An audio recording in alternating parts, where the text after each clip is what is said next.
Soyez les bienvenus dans votre chaîne PhysiqueWay. Dans cette séance, on va faire la résolution d'un exercice de chimie qui porte sur le titrage d'une solution aqueuse, extrait de l'examen national de la section Sciences Maths, session normale 2022.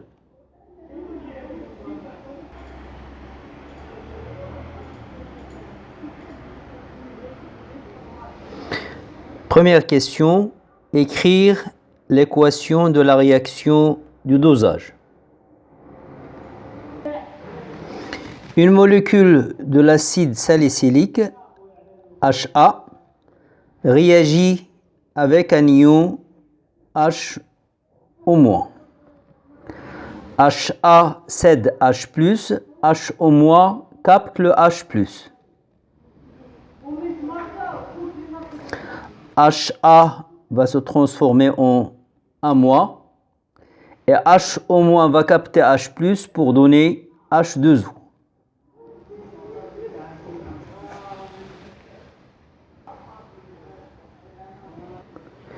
Question 2. Calculez K, la constante d'équilibre de cette réaction. K, c'est la concentration de A-, le produit, à l'équilibre. L'activité de H2O, c'est 1, divisé par la concentration de HA fois la concentration de H au-, bien sûr, à l'équilibre.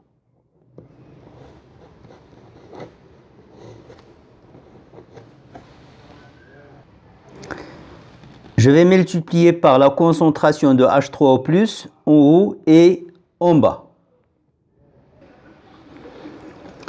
La concentration de H au- fois la concentration de H3O+, c'est le produit ionique de l'eau, Ke. La concentration de la base fois la concentration de H3O+, sur la concentration de l'acide, ce n'est rien d'autre que la constante d'acidité Ka du couple HA-A-. Ka, la constante d'acidité, c'est 10 à la puissance moins pK.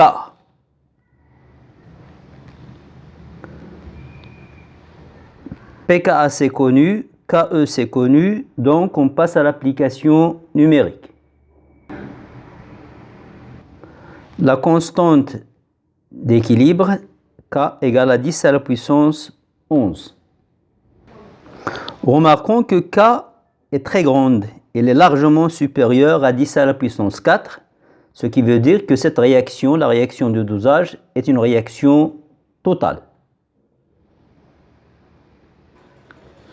Question 3. L'indication sur l'étiquette est-elle vérifiée?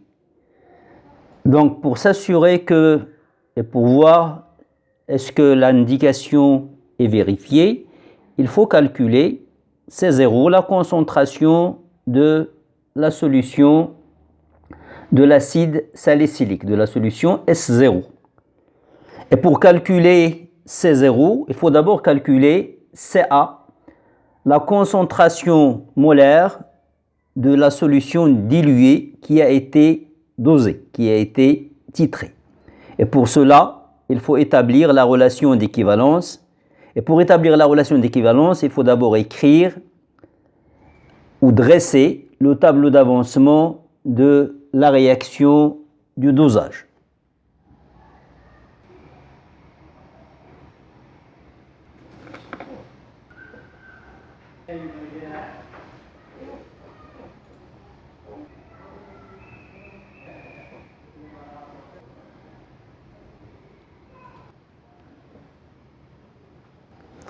À l'équivalence, les deux réactifs sont limitants. Donc CaVa moins Xmax égale 0 et CbVbe moins Xmax égale 0.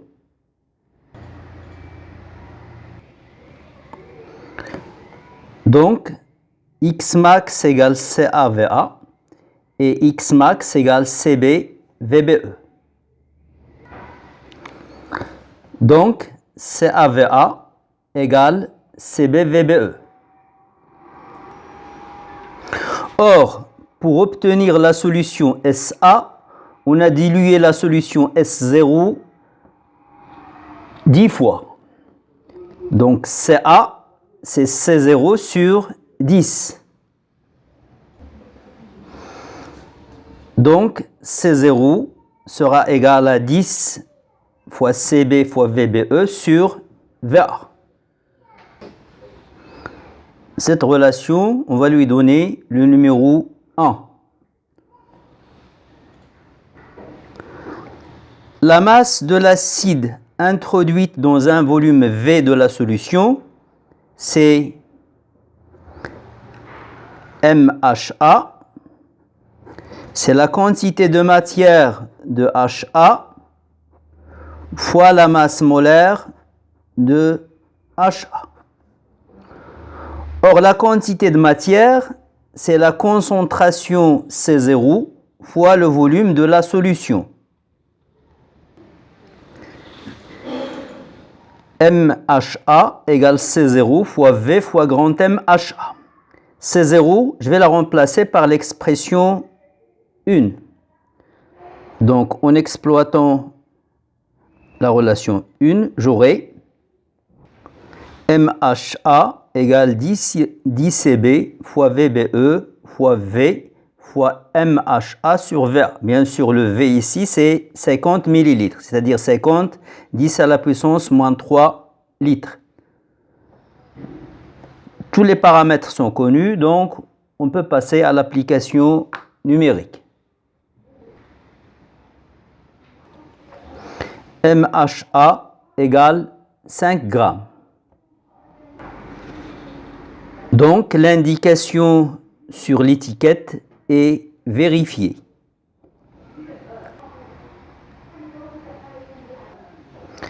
Question 4. 4.1. Vérifier que la concentration de la solution Na+, plus A- obtenue à l'équivalence est CE qui est égal à 4,5 10 à la puissance moins 2 mol par litre. À l'équivalence, toutes les molécules de l'acide HA sont transformées en A-. Donc, la solution est une solution de Na+, A-, c'est-à-dire de salicylate de sodium. L'ion A-, c'est l'ion salicylate, et l'ion sodium, donc c'est une solution d'un sel, le salicylate de sodium. On veut montrer que la concentration de cette solution, c'est Ce qui est égal à 4,5 10 à la puissance moins 2 mol par litre. La concentration Ce n'est rien d'autre que la concentration des ions Na+, dans le mélange à l'équivalence. Et la concentration de Na+, c'est la quantité de matière de Na+, sur le volume du mélange qui est Va plus VBE. Or, la quantité des ions Na+, ajoutés à l'équivalence, ce n'est rien d'autre que la quantité des ions Na+, contenus dans le volume VBE de la solution SB ajoutée. Donc, ça sera Cb fois VBE.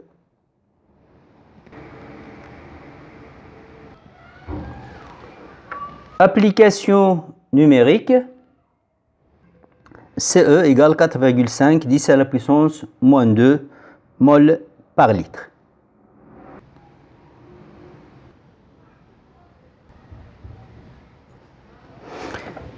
Question 4.2. Trouvez alors le pH de cette solution, c'est-à-dire le pH du mélange à l'équivalence. À l'équivalence, le mélange est une solution d'une base. C'est une solution de salicylate de sodium de concentration Ce égale à 4,5 10 à la puissance moins 2 mol par litre. Or, dans une solution de salicylate de sodium, la base A- va réagir avec l'eau. Selon l'équation, A- est une base, donc il va capter le H+, qui sera libéré par H2O. A- va se transformer en AH, et H2O, quand elle va céder H+, elle va se transformer en HO-.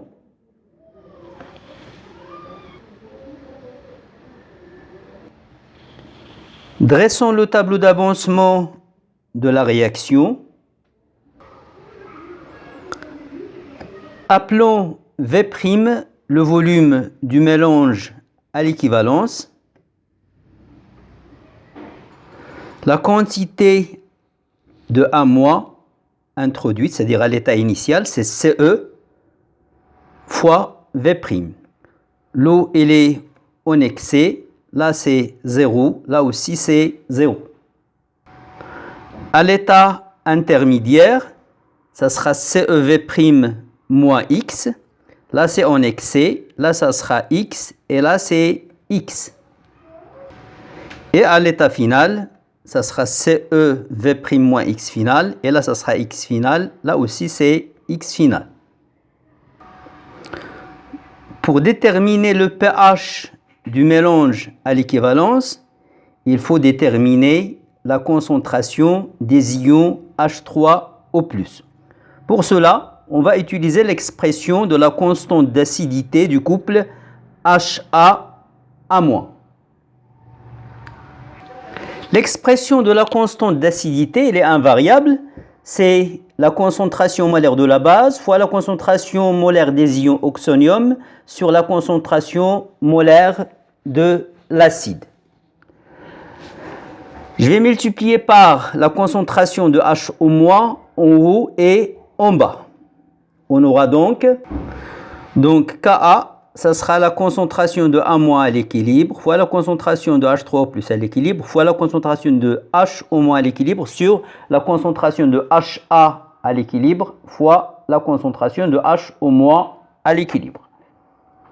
Or, H3O+ fois HO-, ce n'est rien d'autre que le produit ionique de l'eau. Et d'après le tableau d'avancement, remarquez que la quantité de HA, c'est XF. Et la quantité de HO- aussi, c'est XF. Donc les deux quantités sont égales. Donc les deux concentrations, la concentration de HA et celle de HO- sont égales.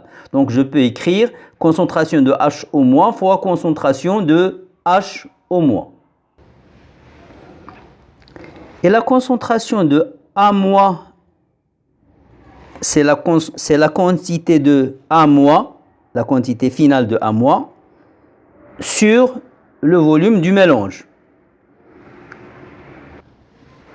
Là, c'est la quantité de A-, d'après le tableau d'avancement. Et là, c'est le volume du mélange.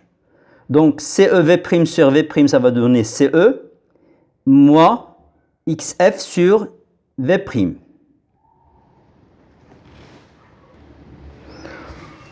Or, XF, c'est la quantité de HO-. Donc, XF sur V', ce n'est rien d'autre que la concentration molaire de HO-. A- égale CE moins HO-, bien sûr, final, à l'équilibre. Et je vais remplacer A-, la concentration de A-, ici dans l'expression 2, je vais la remplacer par son expression. On aura donc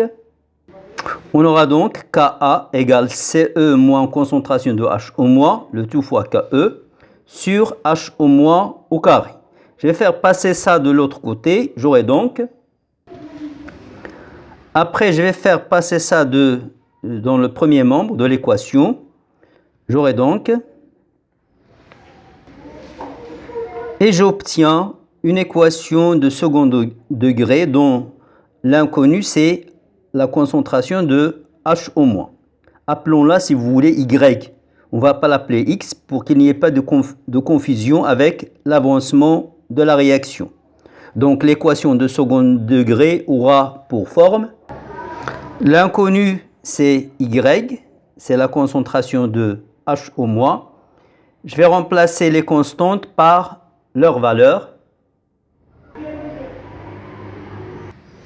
Et j'ai une équation de second degré de la forme AY carré plus BY plus C égale 0. Pour la résoudre, je vais utiliser la calculatrice scientifique. Voilà.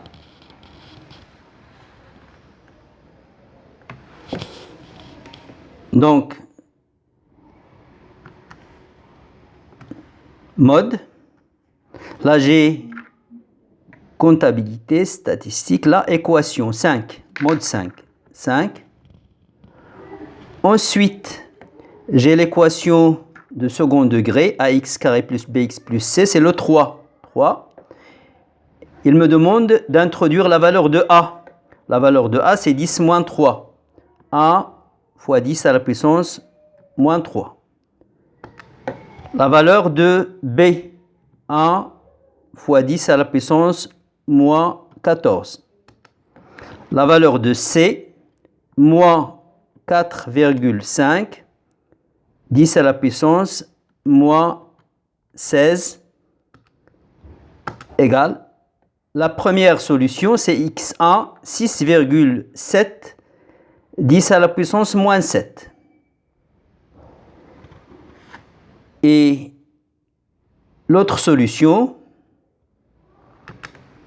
c'est moins 6,7, 10 à la puissance moins 7. Or, une concentration ne peut pas être négative, donc cette solution est à rejeter. On garde la première solution, 6,7, 10 à la puissance moins 7 mol par litre. Concentration de H au moins égale 6,71, 10 à la puissance moins 7 mol par litre. Or, la concentration de H3O+, c'est Ke sur la concentration de H au moins. Et le pH, c'est moins log concentration de H3O+. Donc, le pH du mélange à l'équivalence, c'est moins log Ke sur concentration de H au moins à l'équivalence. Application numérique. Le pH du mélange à l'équivalence est égal à 7,83. Question 4.3. Les indicateurs colorés disponibles sont l'héliantine, la thymolphthaline et le rouge de phénol. Et chaque indicateur est caractérisé par sa zone de virage. Quel est, parmi ces indicateurs, celui qui est le mieux adapté à ce dosage? Et quel inconvénient présente l'utilisation des deux autres indicateurs? Le pH à l'équivalence, c'est 7,8. Donc, la zone du virage qui contient cette valeur, c'est la zone du virage 6,8,4. C'est celle du rouge de phénol. Donc, le mieux adapté, c'est le rouge de phénol. L'indicateur le mieux adapté, celui dont la zone de virage contient la valeur du pH à l'équivalence 7,83. Donc, c'est le rouge de phénol. Si on utilise l'héliantine, sa zone de virage, c'est 3,1, 4,4. Or, la solution dosée, c'est une solution acide, dont le pH va augmenter au fur et à mesure de l'ajout de la solution titrante. Donc l'héliantine, il va virer lorsque le pH sera compris entre 3,1 et 4,4. Donc il va virer avant l'équivalence. Et pour la thymolphthaline, c'est le contraire. Il a une zone de virage 9,6, 10,5 qui est au-dessus de la valeur du pH à l'équivalence. Donc la thymolphtaline va virer après l'équivalence. L'éléontine va virer avant l'équivalence et la thymolphtaline va virer après l'équivalence. Merci pour votre attention et à bientôt dans une prochaine vidéo, Inch'Allah.